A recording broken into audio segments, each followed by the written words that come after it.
बिस्मिल्लाहिर्रहमानिर्रहीम। तमाम देखने वालों को मेरी तरफ़ से अस्सलामु अलैकुम वरहमतुल्लाहि वबरकातुहू।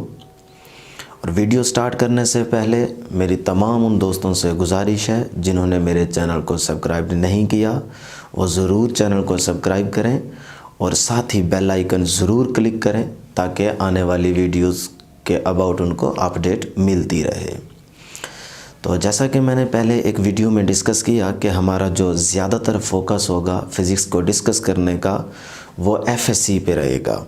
इसके अलावा भी हम हाई क्लासेस की फ़िज़िक्स को ज़रूर स्टडी करेंगे, डिस्कस करेंगे, लेकिन जो ज़्यादा फोकस होगा वो एफएससी पे रहेगा। तो उसी एफएससी में से ही आज के टॉपिक को हम डिस्कस करने लगे हैं, जिस टॉपिक का नाम है फ़िज़िकल क्वांटिटीज़। तो आइए फ़िज़िकल क्वांटिटीज़ को डिस्कस करते हैं। तो सबसे पहले फ़िज़िकल क्वांटिटीज़ की डेफिनेशन। तो फ़िज़िकल क्वांटिटीज़ की डेफिनेशन क्या होगी? Quantities that can be measured are known as physical quantities. कि हर वो क्वांटिटी जिसको आप आसानी से मेजर कर सकते हैं वो आपके पास फ़िज़िकल क्वांटिटी कहलाती है, जिसमें एग्जांपल है मैस, टाइम, लेंथ एट्सेट्रा। इसके अलावा भी बहुत सी हर वो क्वांटिटी जिसको आप मेजर कर सकते हैं। When starting the physical quantity, the two items used to be mentioned. The first is numerical magnitude, means numerical value, and the second is unit। कि किसी भी फिज़िकल क्वांटिटी को डिस्क्राइब करने के लिए हमारे पास दो चीज़ें होनी चाहिए। नंबर 1 न्यूमेरिकल वैल्यू और साथ ही उसका यूनिट। तो इसी की एग्जांपल देखते हैं कि लेट करें कि एक स्टूडेंट ने छोटे से बच्चे की हाइट को या लेंथ को मेजर किया। तो हम लिखते हैं कि length of the student is 104 centimetre. Student ने जिस बच्चे की लेंथ को मेजर किया या हाइट को मेजर किया वो कितनी है? 104 सेंटीमीटर। तो इसमें जो 104 है वो न्यूमेरिकल वैल्यू कहलाएगा और जो सेंटीमीटर है इज़ द यूनिट, ये यूनिट कहलाएगा। तो इस तरह से किसी भी क्वांटिटी को डिस्क्राइब करने के लिए दो चीज़ों की ज़रूरत होती है, एक उसकी न्यूमेरिकल वैल्यू और दूसरा उसका यूनिट।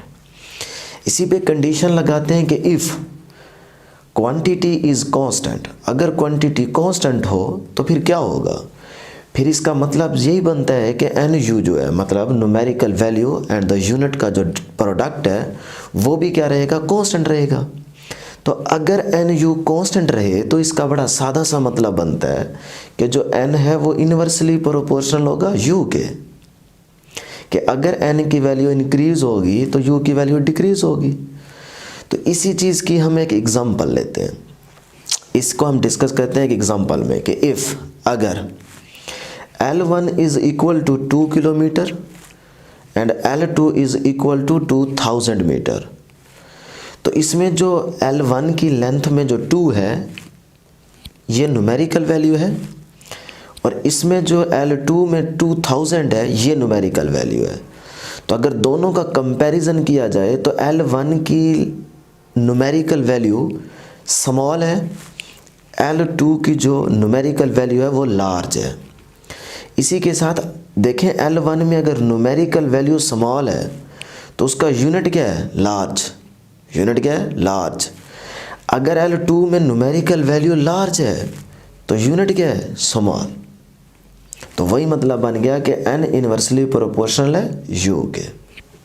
देखिए जी फिज़िकल क्वांटिटीज़, तो याद रखें फिज़िकल क्वांटिटीज़ 3 टाइप्स की होती हैं।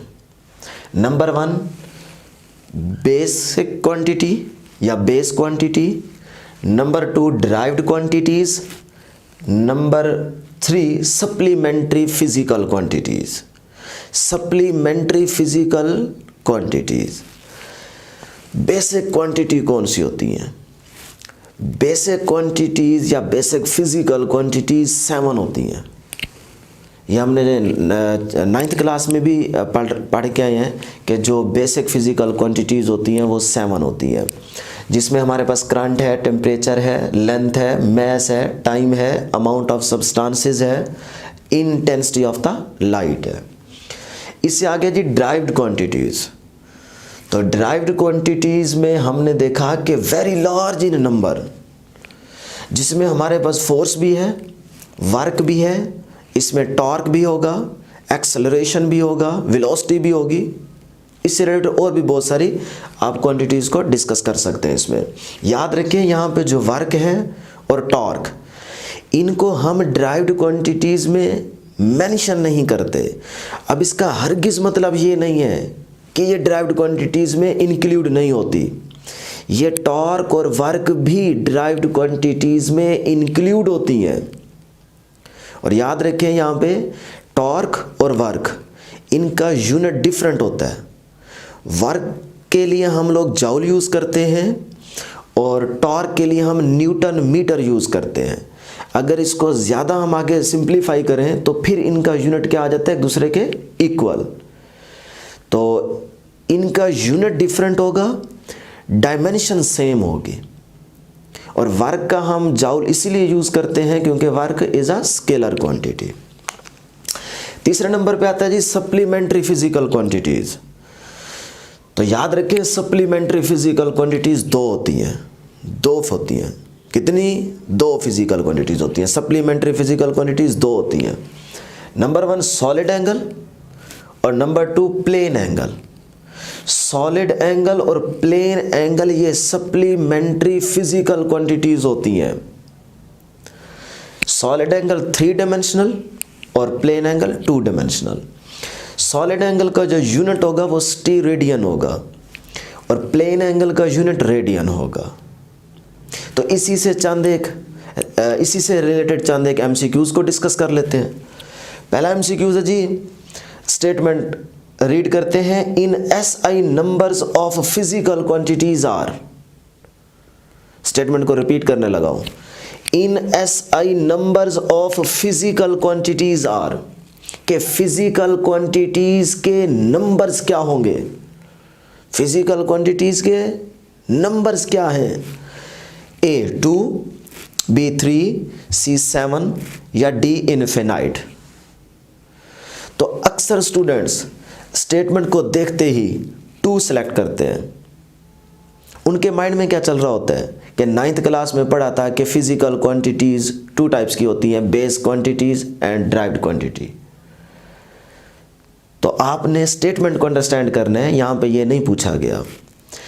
कुछ बच्चे 3 को सिलेक्ट करते हैं, कुछ बच्चे 7 को सिलेक्ट करते हैं।